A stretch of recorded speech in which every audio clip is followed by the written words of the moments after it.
Pumunta ko sa tindahan ni Arimena para bumili ng sukat. Pagbayad ko aking nakita, isang dalagang nakatuwang sa bintana. Natulad na ako, nagdagang puso ko, na naglating ang sukang tawa ko. Napasigaw si Arimena, kung naman ay parang kakuryente pusa. Ngunit natanggal na iyanan, nakita ko ang nakatawa ang dalaga. Panay ang sorry mo sa pagmamadali, nakalimutan pa ang sukli ko.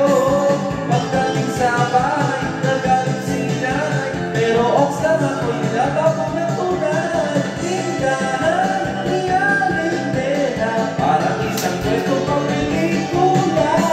Mura na sari-sari pa ang pinipilat, pero ang nangis ko, hindi nabibili ng pera. Pumunta ko sa tindahan, kinabukasan para makipagkilala.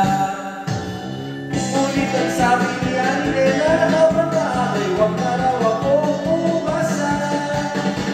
Anak ay alis na, papuntang Canada, tatlong araw na lang ay babay na. Tindahan ni Arimena, parang isang kwento pang pelikula. Mura na sari-sari pa ang pinipilit na, pero ang nangis ko, di nabibili ng pera. Hindi mapigil ang damdamin na pulang makaawa ang ipagkilala. Bayad lang siya kung araw-araw ay meron akong binibili sa tinda niya. Ako'y pumayag at pinakilala niya sa kanya kaisa-isang dalaga. Ngunit nang makilala, siya'y tumalikod na at iniwan akong nakatanga. Tindahan ni Arimena, parang isang kwento pang pelikula. Mura na sari-sari pa ang pinipilit na, pero ang nais ko, di niya bibili ng pera. Tindahan ni Arimena, dito na ubus ang aking pera. Araw-araw ay nakita yung Arimena, bis naman maawak lahat. Alam niyo ang nangyari? Wala.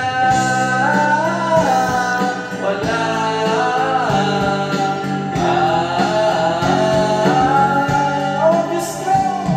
Wala.